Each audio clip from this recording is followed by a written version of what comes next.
होना है सो होई है, मनहि न कीजै आस। ਇਹ ਇੱਕ ਪੰਕਤੀ ਸ਼ਬਦ ਦੀ ਲਿਖੀ ਹੋਈ ਹੈ ਪਹਿਲੇ ਗਰੁੱਪ ਅੰਦਰ। ਇਹਨੂੰ ਪੜ੍ਹ ਕੇ ਖਿਆਲ ਵਿੱਚ ਆਇਆ ਕਿ ਬਹੁਤ ਸਾਰੇ ਸਾਧਕ ਐਸੇ ਜਿਹੜੇ ਉਪਦੇਸ਼ ਹਨ ਸਤਿਪੁਰਖਾਂ ਦੇ, ਉਹਨੂੰ ਪੜ੍ਹ ਕੇ ਸਮਝ ਕੇ ਵੀ ਰੁਕ ਜਾਂਦੇ ਹਨ।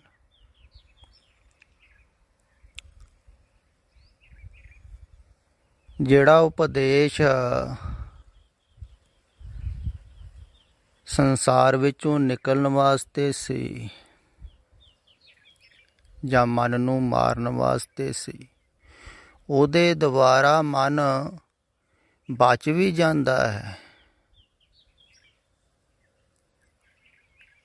ਮਨ ਐਸਾ ਹੈ ਜੈਸੇ ਵਕੀਲ ਹੁੰਦਾ ਹੈ।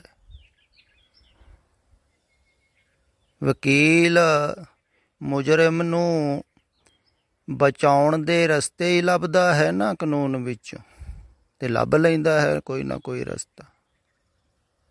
ਇੱਦਾਂ ਹੀ ਮਨ ਵੀ ਸਤਿਪੁਰਖਾਂ ਦੇ ਜਿਹੜੇ ਉਪਦੇਸ਼ ਹਨ ਨਾ, ਉਹਨਾਂ ਵਿੱਚੋਂ ਆਪਣੇ ਆਪ ਨੂੰ ਬਚਾਉਣ ਵਾਸਤੇ ਵੀ ਉਪਦੇਸ਼ ਲੱਭ ਲੈਂਦਾ ਹੈ।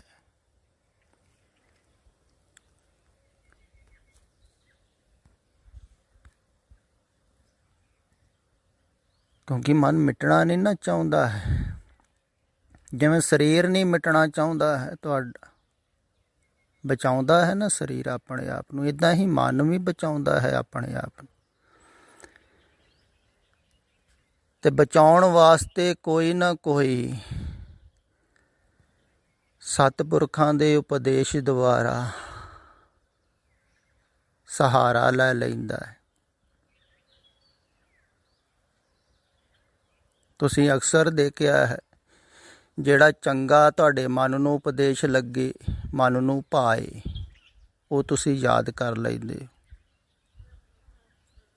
ਬਸ ਮਨ ਨੂੰ ਉਹੀ ਉਪਦੇਸ਼ ਭਾਉਂਦਾ ਹੈ ਜਿਹੜਾ ਮਨ ਨੂੰ ਚੰਗਾ ਲੱਗਦਾ ਹੈ, ਅਤੇ ਜਿਹੜਾ ਮਨ ਨੂੰ ਚੰਗਾ ਲੱਗਦਾ ਹੈ ਉਹਦੇ ਦੁਆਰਾ ਹੀ ਮਨ ਬਚਦਾ ਹੈ। ਇਹ ਗੱਲ ਖਿਆਲ ਵਿੱਚ ਰੱਖਣ ਯੋਗ ਹੈ।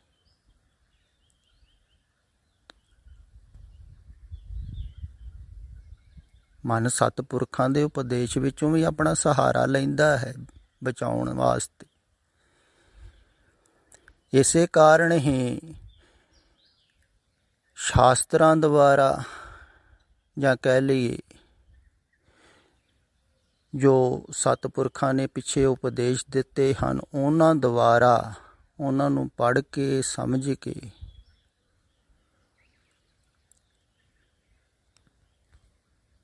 ਕੋਈ ਨਹੀਂ ਉਪਲਬਧ ਹੁੰਦਾ ਸੱਤ ਨੂੰ, ਜਾਂ ਕਿਸੇ ਦਾ ਨਹੀਂ ਮਨ ਮਰਦਾ ਹੈ। ਉਹ ਮਨ ਨੂੰ ਮਾਰਨ ਵਾਸਤੇ ਉਪਦੇਸ਼ ਸੀ। ਮਨ ਮਰੈ ਧਾਤ ਮਰ ਜਾਏ, ਬਿਨ ਮਨ ਮੂਏ ਕੈਸੇ ਹਰਿ ਪਾਏ। ਪਰ ਉਸ ਉਪਦੇਸ਼ ਦੁਆਰਾ ਵੀ ਤੁਸੀਂ ਦੇਖੋ, ਧਾਰਮਿਕ ਲੋਕ ਆਪਣੇ ਮਨ ਨੂੰ ਹੀ ਬਚਾ ਲੈਂਦੇ ਆ। ਮੈਂ ਅਕਸਰ ਕਹਿੰਦਾ ਹੁੰਦਾ ਹਾਂ ਨਾ,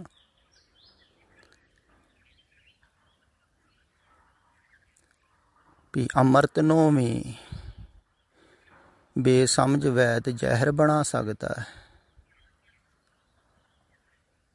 ਤੇ ਬੇਸਮਝ ਹੈ ਹੀ। ਅੰਮ੍ਰਿਤ ਰੂਪੀ ਬਚਨ ਹਨ। ਜਿਨ੍ਹਾਂ ਨੇ ਜਾਣਿਆ ਹੈ ਉਹਨਾਂ ਨੇ ਕਹੇ ਸਨ।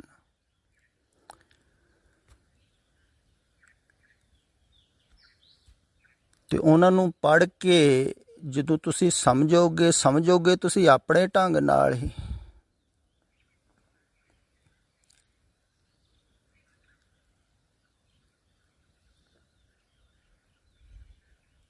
ਆਪਣੀ ਬੁੱਧੀ ਨਾਲ ਹੀ ਤੁਹਾਨੂੰ ਸਮਝ ਵਿੱਚ ਆਵੇਗਾ, ਤੇ ਜੋ ਵੀ ਸਮਝ ਵਿੱਚ ਆਵੇਗਾ ਤੁਸੀਂ ਕਹੋਗੇ ਸਮਝ ਲਿਆ ਹੈ। ਇਹ ਗੱਲ ਠੀਕ ਹੈ ਵੀ ਸਭ ਕੁਛ ਪਰਮਾਤਮਾ ਹੀ ਕਰਾ ਰਿਹਾ ਹੈ, ਪਰਮਾਤਮਾ ਹੀ ਕਰ ਰਿਹਾ ਹੈ। ਜੋ ਹੋਣਾ ਹੈ ਵੈਸੇ ਹੀ ਹੋਣਾ ਹੈ, ਜੈਸਾ ਹੋਣਾ ਹੈ ਜੈਸੇ ਹੋਣਾ ਹੈ।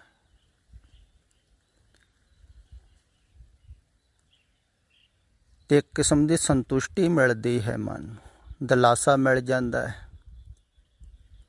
ਐਸਾ ਨਹੀਂ ਹੈ ਮਨ ਕਰਨੋਂ ਹਟ ਜਾਂਦਾ ਹੈ।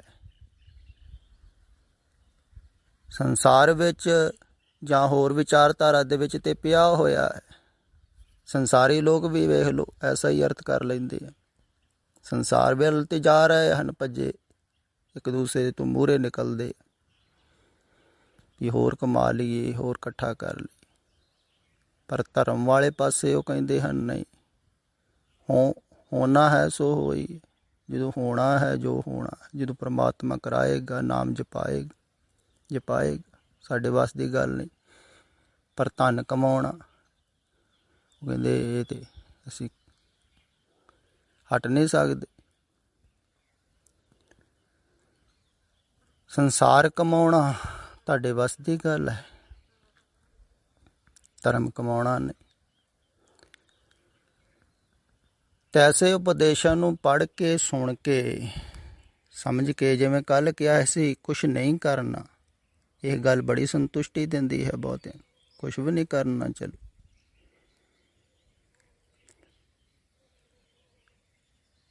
ਪਰ ਕੁਛ ਨਹੀਂ ਕਰਨਾ ਉਹਨਾਂ ਵਾਸਤੇ ਨਹੀਂ ਹੈ।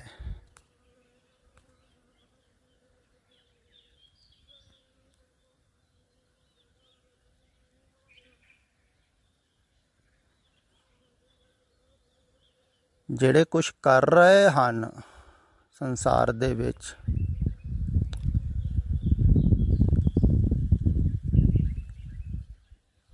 ਉਹਨਾਂ ਨੂੰ ਤੇ ਬਹੁਤ ਕੁਛ ਕਰਨਾ ਪਵੇਗਾ।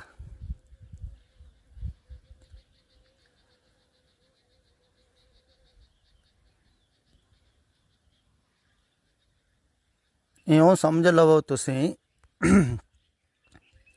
ਜਿਵੇਂ ਸੁਣਨ ਵਾਲੇ ਬਹੁਤ ਢੰਗ ਦੇ ਸਰੋਤੇ ਹਨ, ਬਹੁਤ ਢੰਗ ਦੇ ਨਾਲ ਜੁੜੇ ਹੋਏ ਹਨ। ਅਲੱਗ ਬਿਰਤੀ ਦੇ ਹਨ, ਅਲੱਗ ਸੰਸਾਰ ਦੇ ਵਿੱਚ ਖੜੇ ਹਨ। ਤੇ ਸਾਰਿਆਂ ਵਾਸਤੇ ਹੀ ਕਿਹਾ ਜਾਂਦਾ ਹੈ, ਇਸ ਕਰਕੇ ਕਰਨ ਵਾਸਤੇ ਵੀ ਕਿਹਾ ਜਾਂਦਾ ਹੈ। ਉਹ ਉਹਨਾਂ ਨੂੰ ਕਿਹਾ ਜਾਂਦਾ ਹੈ ਜਿਹੜੇ ਸਿਰਫ ਉਪਦੇਸ਼ ਨੂੰ ਸੁਣ ਕੇ ਹੀ ਚੱਲਣ ਵਾਲੇ ਹਨ।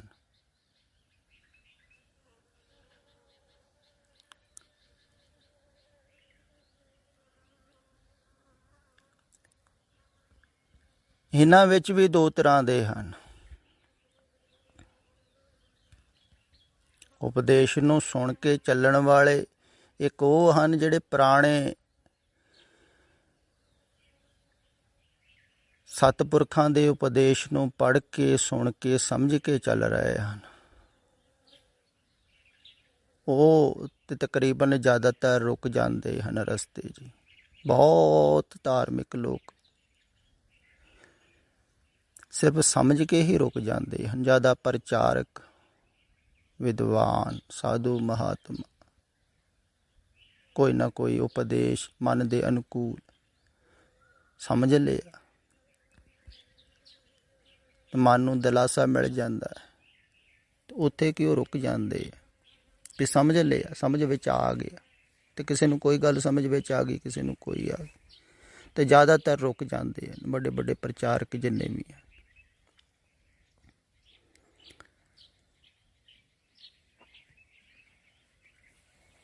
ਉਪਦੇਸ਼ ਦੁਆਰਾ ਮਨ ਨਹੀਂ ਮਰਦਾ ਹੈ, ਮਨ ਆਪਣੇ ਆਪ ਨਹੀਂ ਮਰਦਾ ਹੈ। ਇਸੇ ਕਾਰਨ ਹੀ ਜਦੋਂ ਸਾਸਤਾ ਹੁੰਦਾ ਹੈ ਤਾਂ ਉਹ ਸ਼ਾਸਤਰਾਂ ਤੋਂ ਹਟਾਉਂਦਾ ਹੈ ਆਪਣੇ ਸੁਣਨ ਵਾਲਿਆਂ ਨੂੰ। ਬਲਕਿ ਹੈ ਇਹ ਵੀ ਉਪਦੇਸ਼ ਹੀ ਜਿਹੜਾ ਬੋਲਿਆ ਜਾਂਦਾ ਹੈ, ਸ਼ਾਸਤਾ ਬੋਲਦਾ ਹੈ। ਪਰ ਫਿਰ ਵੀ ਉਹ ਕਹਿੰਦਾ ਹੈ ਵੀ ਸ਼ਾਸਤਰਾਂ ਨੂੰ ਬਹੁਤਾ ਨਾ ਪੜ੍ਹੋ, ਸ਼ਾਸਤਰਾਂ ਵੱਲ ਨਾ ਜਾਓ, ਲਿਖੇ ਹੋਏ ਉਪਦੇਸ਼ ਵੱਲ ਨਾ ਜਾਓ। ਕਿਉਂਕਿ ਲਿਖੇ ਹੋਏ ਉਪਦੇਸ਼ ਵਿੱਚੋਂ ਮਨ ਸਹਾਰਾ ਲੱਭ ਲੈਂਦਾ ਹੈ ਤੇ ਰੁਕ ਜਾਂਦਾ ਹੈ। ਮਨ ਮਰਨਾ ਥੋੜ੍ਹੀ ਚਾਹੁੰਦਾ। ਮਨ ਆਪਣੇ ਅਨੁਕੂਲ ਕੋਈ ਨਾ ਕੋਈ ਉਪਦੇਸ਼ ਸਮਝ ਲੈਂਦਾ ਹੈ। ਇੱਦਾਂ ਹੀ ਕਰ ਰਹੇ ਹਨ ਜਿਹੜੇ ਸਿੱਖ ਗੁਰੂ ਗ੍ਰੰਥ ਸਾਹਿਬ ਜੀ ਨੂੰ ਮੰਨਦੇ, ਜਾਂ ਬਹੁਤ ਸਾਰੇ ਹਿੰਦੂ ਵੀ ਹਨ, ਸ਼ਾਸਤਰਾਂ ਨੂੰ ਸਮਝਦੇ ਹਨ, ਵਿਚਾਰਦੇ। ਹੋਰ ਵੀ ਬਹੁਤ ਸਾਰੇ ਸਮਝਦਾਰ ਲੋਕ ਜਿਹੜੇ ਹਨ, ਕਹਿੰਦੇ ਹਨ ਅਸੀਂ ਕਿਸੇ ਦੀ ਮੰਨਣੀ ਨਹੀਂ, ਉਹ ਸ਼ਾਸਤਰ ਨੂੰ ਪੜ੍ਹ ਕੇ ਸਮਝ ਲੈਂਦੇ ਹਨ ਵੀ ਅਸੀਂ ਸਮਝ ਲਿਆ।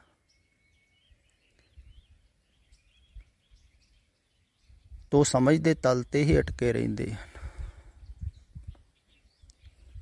ਸ਼ਾਸਤਰ ਨੂੰ ਪੜ੍ਹ ਕੇ ਤੁਸੀਂ ਸਮਝ ਹੀ ਸਕਦੇ ਹੋ, ਇਸ ਕਰਕੇ ਸ਼ਾਸਤਰਾਂ ਤੋਂ ਵਿਵਰਜਿਤ ਕਰਦੇ ਹਨ। ਜਦੋਂ ਵੀ ਕੋਈ ਸ਼ਾਸਤਰ ਹੁੰਦਾ, ਜਾਗਰਤ ਪੁਰਸ਼ ਹੁੰਦਾ ਹੈ, ਉਹ ਸ਼ਾਸਤਰਾਂ ਤੋਂ ਹਟਾਉਂਦਾ ਹੈ।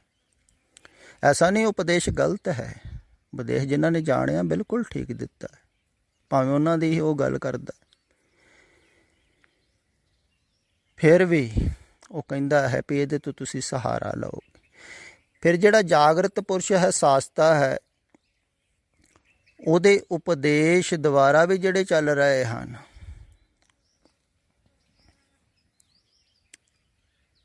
ਉਹਨਾਂ ਦੁਆਰਾ ਵੀ ਸਹਾਰਾ ਤੇ ਲਿਆ ਹੀ ਜਾ ਸਕਦਾ ਹੈ। ਮਨ ਦੇ ਅਨੁਕੂਲ ਕੋਈ ਨਾ ਕੋਈ ਗੱਲ ਚੁਣੀ ਜਾ ਸਕਦੀ, ਚੁਣ ਲੈਂਦੇ ਹਨ ਕਈ, ਪਰ ਉਹਨਾਂ ਨੂੰ ਰੋਕਿਆ ਜਾਂਦਾ ਹੈ, ਟੋਕਿਆ ਜਾਂਦਾ ਹੈ ਵੀ ਇਹ ਜੋ ਤੁਸੀਂ ਸਮਝ ਲਿਆ ਇਹੋ ਹੀ ਨਹੀਂ ਹੈ ਸੱਤ, ਜੋ ਤੁਸੀਂ ਜਾਣ ਲਿਆ ਇਹੋ ਹੀ ਨਹੀਂ ਹੈ ਠੀਕ। ਇਹਨੂੰ ਹੀ ਠੀਕ ਸਮਝ ਕੇ ਨਾ ਰੁਕ ਜਾਓ। ਇਹ ਸਮਝ ਦੇ ਤਲ 'ਤੇ ਸਮਝਣ ਯੋਗ ਨਹੀਂ ਹੈ। ਇਹੋ ਹੀ ਮੈਂ ਅਕਸਰ ਕਹਿੰਦਾ ਹੁੰਦਾ ਵੀ ਜੋ ਤੁਸੀਂ ਸੁਣ ਰਹੇ ਹੋ ਇਹ ਸਿਰਫ ਸਮਝ ਦੇ ਤਲ 'ਤੇ ਸਮਝਣ ਯੋਗ ਨਹੀਂ ਹੈ। ਇਹ ਸਮਝ ਤੋਂ ਪਾਰ ਜਾਣ ਵਾਸਤੇ ਕਿਹਾ ਜਾ ਰਿਹਾ ਹੈ। ਅਤੇ ਜਦੋਂ ਕੋਈ ਸਾਹਮਣੇ ਹੁੰਦਾ ਹੈ ਨਾ, ਉਦੋਂ ਉਹ ਜਾਣਦਾ ਹੈ।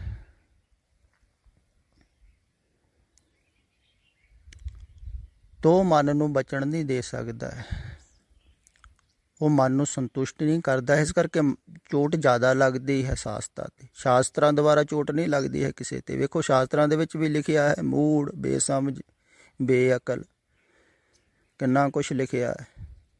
ਉਹਨਾਂ ਦੁਆਰਾ ਚੋਟ ਨਹੀਂ ਲੱਗਦੀ, ਮਨ ਸਮਝਾ ਲੈਂਦਾ ਹੈ। ਪਰ ਸ਼ਾਸਤਰਾਂ ਦੁਆਰਾ ਚੋਟ ਲੱਗਦੀ ਹੈ ਜਿਹੜਾ ਸਾਹਮਣੇ ਹੋਵੇ।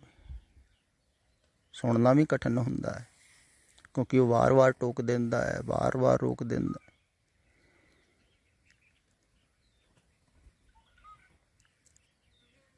ਫਿਰ ਤੀਸਰੇ ਤਰ੍ਹਾਂ ਦੇ ਸਰੋਤੇ ਹਨ ਜਿਹੜੇ ਭਗਤੀ ਭਾਵਨਾ ਵਾਲੇ ਹਨ। ਐਸੇ ਸਮਝ ਲਵੋ ਤੁਸੀਂ, ਇੱਕ ਤੇ ਗਿਆਨ ਯੋਗ 'ਤੇ ਚੱਲਣ ਵਾਲੇ ਸਰੋਤੇ ਹਨ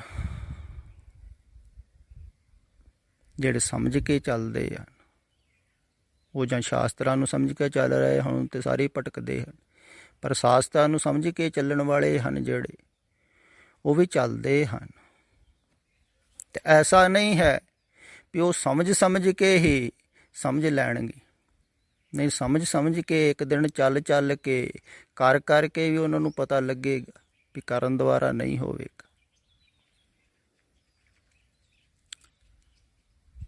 ਤੇ ਜਿਹੜੇ ਭਗਤੀ ਭਾਵਨਾ ਵਾਲੇ ਹਨ,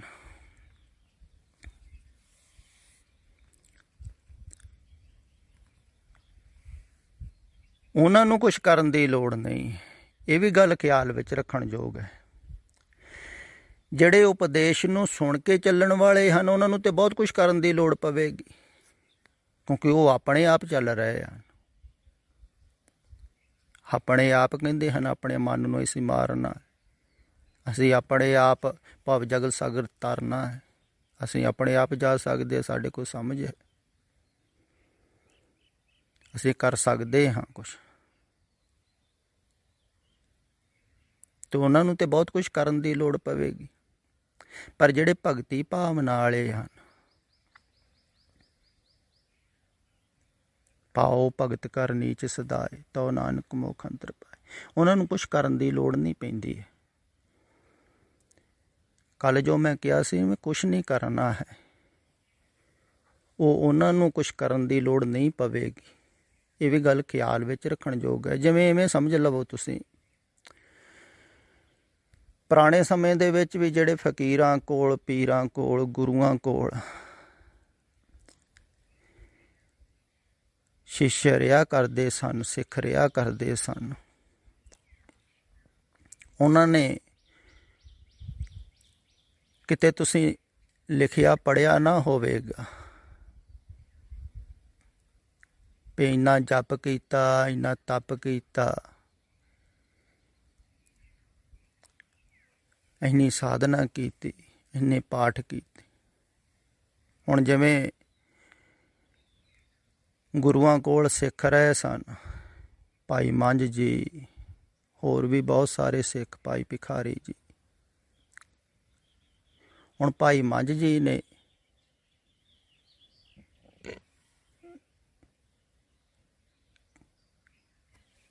ਕੋਈ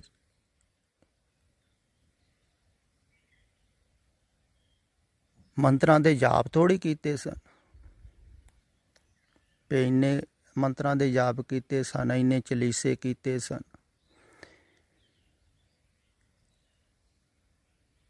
ਇੰਨੀ ਸਾਧਨਾ ਕੀਤੀ ਸੀ, ਇੰਨਾ ਧਿਆਨ ਕੀਤਾ ਸੀ। ਐਸਾ ਤਾਂ ਕੁਛ ਵੀ ਨਹੀਂ ਲਿਖਿਆ ਹੋਇਆ, ਕੀਤਾ ਵੀ ਨਹੀਂ ਸੀ। ਕਿਉਂਕਿ ਗੁਰੂ ਕੋਲ ਕਰਨ ਦੀ ਲੋੜ ਨਹੀਂ ਪੈਂਦੀ ਹੈ।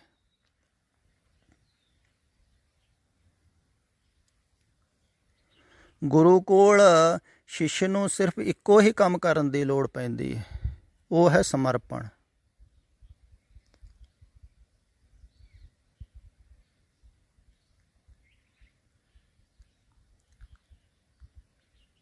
ਮਤ ਨੂੰ ਤਿਆਗਣਾ।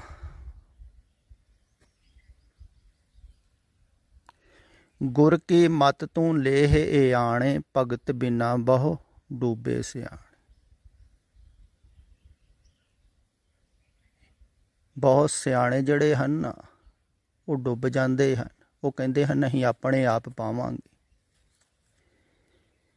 ਹੰਕਾਰੀ, ਤੇ ਹੰਕਾਰੀ ਸਮਰਪਣ ਨਹੀਂ ਕਰਦਾ ਹੈ, ਉਹਨੂੰ ਜ਼ਿਆਦਾ ਲੋੜ ਹੈ ਸਮਰਪਣ ਕਰਨ ਦੀ। ਵੈਸੇ ਤਾਂ ਉਹ ਡੁੱਬਦੇ ਹਨ ਜ਼ਿਆਦਾ, ਪੜ੍ਹੇ ਲਿਖੇ ਸਮਝਦਾਰ। ਗੁਰ ਕੀ ਮਤ ਤੂੰ ਲੇਹ ਆਣੇ, ਭਾਵ ਕਿ ਗੁਰੂ ਦੀ ਮਤ ਲੈ ਲਾ, ਆਪਣੀ ਮਤ ਛੱਡ ਦੇ, ਆਪਣਾ ਮਤਾ ਛੱਡ ਦੇ।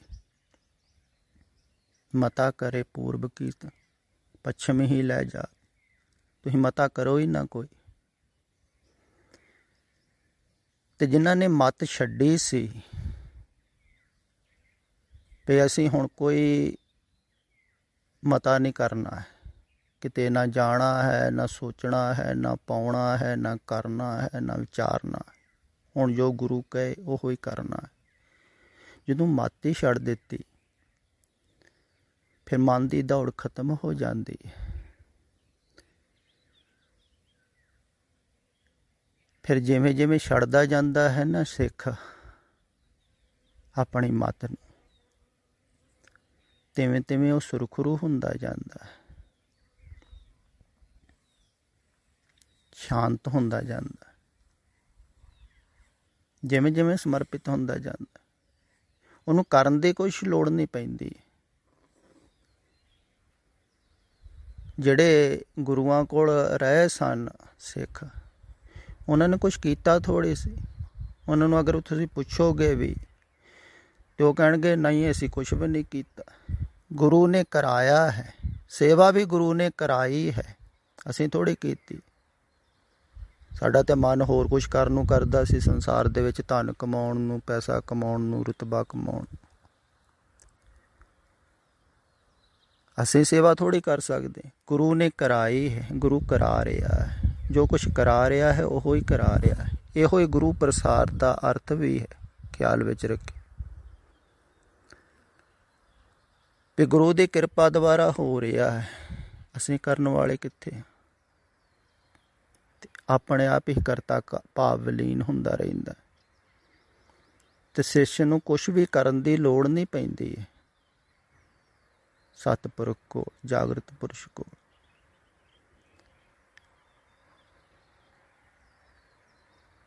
ਕਰਨ ਦੀ ਲੋੜ ਉੱਥੇ ਪੈਂਦੀ ਹੈ ਜਿੱਥੇ ਸੁੱਤੇ ਹੋਏ ਮਨੁੱਖ ਹਨ।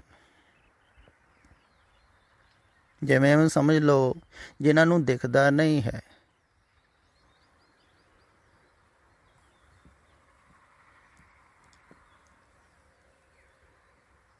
ਉਹ ਕਰਾਉਂਦੇ ਹਨ।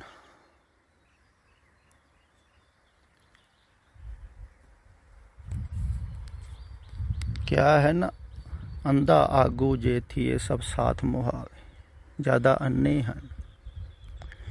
ਇਸ ਕਾਰਨ ਉਹ ਮਰਿਆਦਾ ਵੀ ਦੱਸਦੇ ਹਨ, ਨਿਯਮ ਵੀ ਦੱਸਦੇ ਹਨ, ਸਾਧਨ ਵੀ ਕਰਾਉਂਦੇ ਹਨ ਨਿਯਮਬੱਧ ਤਰੀਕੇ ਦੇ ਨਾਲ। ਦੇਖੋ ਹਰ ਥਾਂ ਹੀ ਹੋ ਰਹੀ ਹੈ, ਕਿਤੇ ਪਾਠ ਕਰਾਉਂਦੇ ਹਨ, ਕਿਤੇ ਮੰਤਰਾਂ ਦੇ ਜਾਪ ਕਰਾਉਂਦੇ। ਉਹ ਸਭ ਸੁੱਤੇ ਹੋਏ ਮਨੁੱਖ ਹਨ ਜਿਹੜੇ ਕਰਵਾ ਰਹੇ ਹਨ, ਨਿਯਮ ਦੇ ਰਹੇ ਹਨ। ਮਰਿਆਦਾ ਗੁਰੂ ਨਹੀਂ ਦਿੰਦਾ ਹੈ, ਖਿਆਲ ਵਿੱਚ ਰੱਖਣਾ। ਮਰਿਆਦਾ ਬਾਅਦ 'ਚ ਬਣਦੀ ਹੈ, ਜਾਗਰਤ ਪੁਰਸ਼ ਮਰਿਆਦਾ ਦਿੰਦਾ ਨਹੀਂ।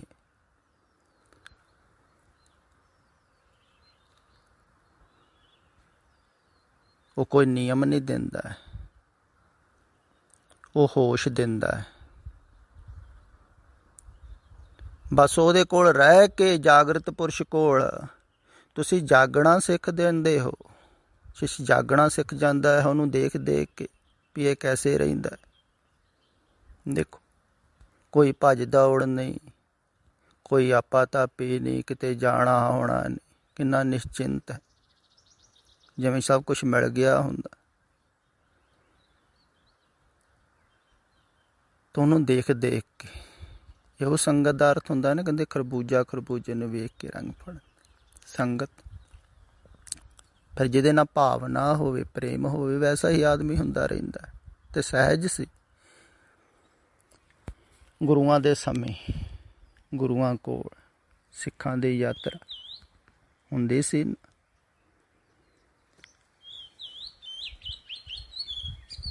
ਤਦੇ ਤੇ ਗੁਰੂਆਂ ਨੇ ਕਿਹਾ ਸੀ ਨਾ, ਜਿਨ ਪ੍ਰੇਮ ਕੀਓ ਤਿਨ ਹੀ ਪ੍ਰਭ ਪਾਇਓ। ਭਾਵ ਕਿ ਜਿਨ੍ਹਾਂ ਨੇ ਸਾਡੇ ਨਾਲ ਪ੍ਰੇਮ ਕੀਤਾ ਸੀ, ਉਹਨਾਂ ਨੇ ਸੀਸ ਭੇਟ ਕੀਤੇ ਸੀ ਨਾ। ਪੰਜਾਂ ਪਿਆਰਿਆਂ ਨੇ ਸੀਸ ਭੇਟ ਕਰਨ ਦਾ ਭਾਵ ਇਹੋ ਹੀ ਹੁੰਦਾ, ਮੱਤ ਤਿਆਗ ਤੀ ਵੀ ਅਸੀਂ ਆਪਣੀ ਮੱਤ ਹੁਣ ਤੁਹਾਡੇ ਹਵਾਲੇ ਕਰਤੀ, ਆ ਬੁੱਧੀ ਆਸੇ, ਬਸ ਹੁਣ ਤੁਸੀਂ ਕਰਵਾਓ।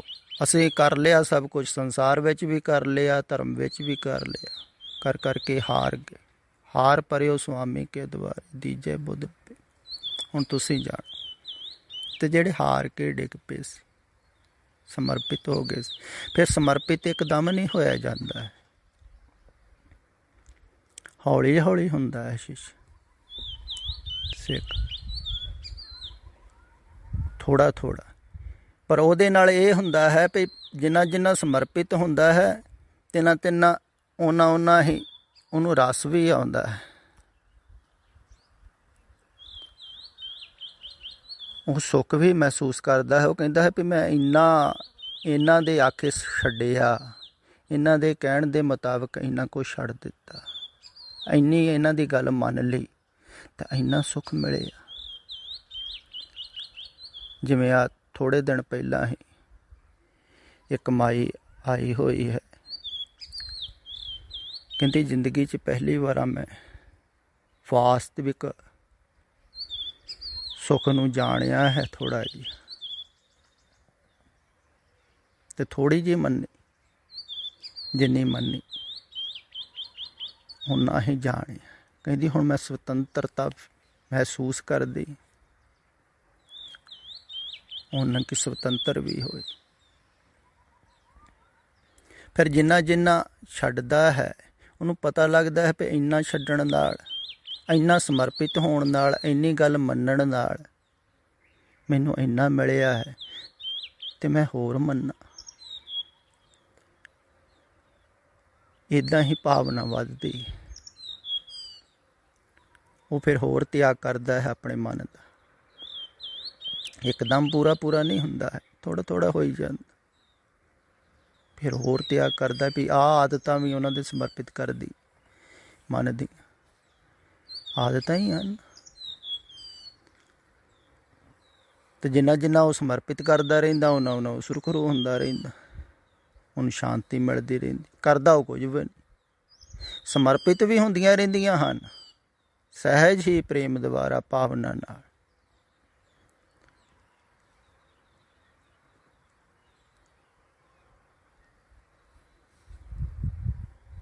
ਤੁਸੀਂ ਇਉਂ ਖਿਆਲ ਕਰੋ ਵੀ ਜਿਹਦੇ ਨਾਲ ਤੁਹਾਡੀ ਮੈਤਰੀ ਹੁੰਦੀ ਹੈ, ਪ੍ਰੇਮ ਹੁੰਦਾ ਹੈ ਜਾਂ ਭਾਵਨਾ ਹੁੰਦੀ, ਉਹਦੀ ਗੱਲ ਤੁਸੀਂ ਅਚਨਚੇਤ ਹੀ ਮੰਨਣੀ ਸ਼ੁਰੂ ਕਰ ਦਿੰਦੇ।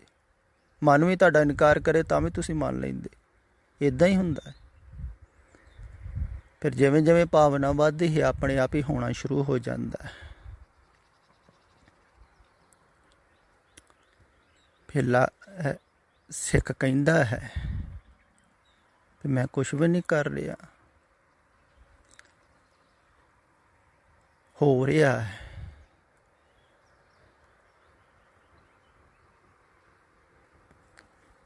ਬਸ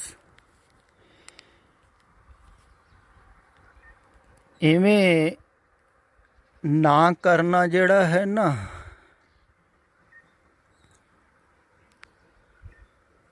ਉਹ ਆਪਣੇ ਆਪ ਨਹੀਂ ਕੀਤਾ ਜਾ ਸਕਦਾ। ਇਹ ਵੀ ਗੱਲ ਖਿਆਲ ਵਿੱਚ ਰੱਖਣ ਯੋਗ ਹੈ। ਤੁਸੀਂ ਗੱਲ ਸੁਣ ਤੇ ਲਈ ਸਾਰਿਆਂ ਨੇ ਵੀ ਨਾ ਕਰਨਾ, ਪਰ ਨਾ ਕਰਨਾ ਤੁਸੀਂ ਆਪਣੇ ਆਪ ਕਿਵੇਂ ਕਰੋਗੇ?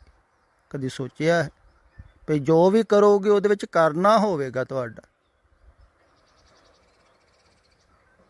ਨਾ ਕਰਨਾ ਆਪਣੇ ਆਪ ਥੋੜ੍ਹੀ ਕਰੋਗੇ ਤੁਸੀਂ।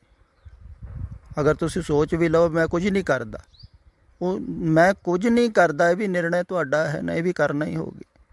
ਇਸ ਕਰਕੇ ਤੁਹਾਡੇ ਕੋਲ ਆਪਣੇ ਆਪ ਨਾ ਕਰਨਾ ਨਹੀਂ ਹੋਵੇਗਾ। ਜਿਹੜੇ ਉਪਦੇਸ਼ ਨੂੰ ਸੁਣ ਕੇ ਚੱਲਣ ਵਾਲੇ ਹਨ, ਸਾਧਨਾ ਕਰ ਰਹੇ ਹਨ, ਧਿਆਨ ਕਰ ਰਹੇ ਹਨ, ਉਹਨਾਂ ਨੂੰ ਤਾਂ ਕਰਨਾ ਪਵੇਗਾ ਛੁੱਟਣ ਵਾਸਤੇ। ਬਹੁਤ ਕੋਸ਼ਿਸ਼ ਕਰਨੀ ਪਵੇਗੀ, ਬਹੁਤ ਧਿਆਨ ਕਰਨਾ ਪਵੇਗਾ, ਸੰਸਾਰ ਤੋਂ ਛੁਟਕਾਰੇ ਵਾਸਤੇ ਯਤਨ ਕਰਨਾ ਪਵੇਗਾ ਅਤੇ ਹੌਲੀ ਹੌਲੀ ਛੁੱਟਣਗੇ। ਕੋਸ਼ਿਸ਼ ਦੁਬਾਰਾ ਵੀ ਛੁੱਟਿਆ ਜਾ ਸਕਦਾ ਹੈ, ਪਰ ਕੋਸ਼ਿਸ਼ ਬਹੁਤ ਕਰਨੀ ਪਵੇਗੀ। ਖਿਆਲ ਵਿੱਚ ਰੱਖੇ ਕਈ ਸਾਲ ਵੀ ਲੱਗ ਸਕਦੇ।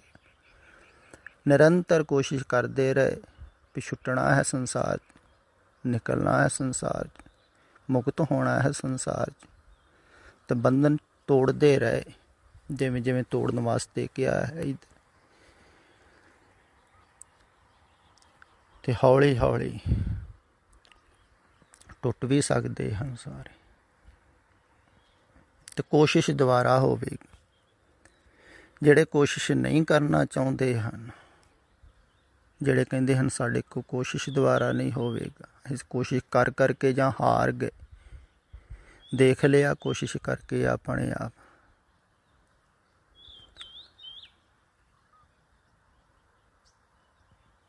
ਅਤੇ ਜਿਹੜੇ ਕੋਸ਼ਿਸ਼ ਕਰ ਕਰਕੇ ਦੇਖ ਲੈਂਦੇ ਹਨ, ਹਾਰ ਜਾਂਦੇ ਹਨ, ਉਹ ਫਿਰ ਸਮਰਪਿਤ ਹੋ ਜਾਂਦੇ ਹਨ। ਅਤੇ ਜਿਹੜੇ ਸਮਰਪਿਤ ਹੋ ਜਾਂਦੇ ਹਨ, ਫਿਰ ਉਹਨਾਂ ਨੂੰ ਕੁਝ ਵੀ ਕਰਨ ਦੀ ਲੋੜ ਨਹੀਂ ਹੈ, ਕੁਝ ਕਰਨਾ ਨਹੀਂ ਹੈ ਉਹਨਾਂ ਨੇ। ਸਮਰਪਣ ਕਰਨਾ ਵੀ ਬਹੁਤ ਵੱਡਾ ਕਰਨਾ ਹੈ, ਜਾਂ ਇਹ ਕਹਿ ਸਕਦੇ ਹੋ ਸਮਰਪਿਤ ਹੋਣਾ। ਪਰ ਸਮਰਪਿਤ ਵੀ ਤੁਸੀਂ ਆਪਣੇ ਮਨ ਦੁਆਰਾ ਨਹੀਂ ਹੋਵੋਗੇ। ਜੇ ਤੁਸੀਂ ਕਹੋਗੇ ਮਨ ਕਰਕੇ ਮੈਂ ਆ ਗਿਆ, ਕਹਿ ਦਿੱਤਾ ਮੈਂ ਕਰ ਦਿੱਤਾ ਸਮਰਪਣ, ਨਹੀਂ।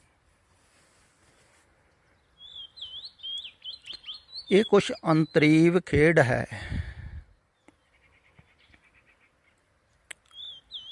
ਜਿਹੜੀ ਆਪਣੇ ਆਪ ਹੁੰਦੀ ਹੈ, ਪ੍ਰੇਮ ਦੁਆਰਾ, ਸ਼ਰਧਾ ਦੁਆਰਾ, ਭਾਵਨਾ ਦੁਆਰਾ। ਅਤੇ ਜਿਹੜੇ ਭਾਵਨਾ ਦੁਆਰਾ ਸਮਰਪਿਤ ਹੁੰਦੇ ਹਨ ਹੌਲੀ ਹੌਲੀ, ਤਾਂ ਉਹਨਾਂ ਨੂੰ ਕੁਛ ਕਰਨ ਦੀ ਲੋੜ ਨਹੀਂ ਹੈ। ਉਹ ਭਾਵੇਂ ਦੂਰ ਵੀ ਹੋਣ ਜਾਂ ਲਾਗੇ ਹਨ ਬਹੁਤ ਸਾਰੇ, ਤਾਂ ਉਹਨਾਂ ਨੂੰ ਪੁੱਛੋਗੇ ਵੀ ਤੁਸੀਂ ਕੀ ਕਰਦੇ ਹੋ, ਕਹਿੰਦੇ ਅਸੀਂ ਕੁਛ ਨਹੀਂ ਕਰਦੇ, ਸਾਡੇ ਕੋਲ ਕੋਈ ਕਰਵਾਉਂਦਾ ਹੈ, ਕੋਈ ਕਰ ਰਿਹਾ ਹੈ, ਹੋ ਰਿਹਾ ਹੈ ਸਾਰਾ ਕੁਛ, ਪਰ ਅਸੀਂ ਕੁਝ ਨਹੀਂ ਕਰਦੇ।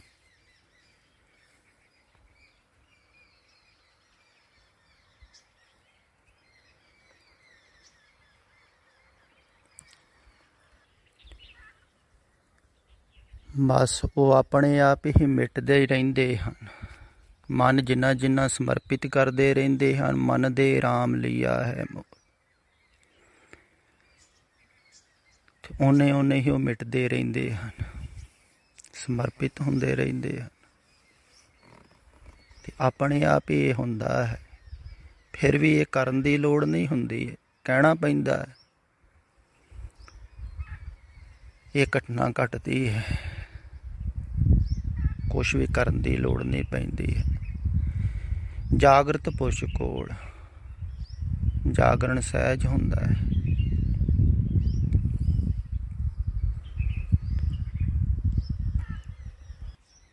ਪਰ ਜਿਹੜੇ ਸੁੱਤੇ ਹੋਏ ਹਨ ਉਹ ਬਹੁਤ ਕੁਛ ਕਰਵਾਉਂਦੇ ਹਨ। ਅਜੋਕੇ ਸਮੇਂ 'ਚ ਬਹੁਤ ਸਾਧਨਾਵਾਂ ਹੋ ਰਹੀਆਂ ਹਨ, ਬਹੁਤ ਕਰਵਾ ਰਹੇ ਹਨ, ਤੇ ਕਰ ਕਰਕੇ ਕੋਈ ਕਿਤੇ ਵੀ ਨਹੀਂ ਪਹੁੰਚਦਾ ਹੈ।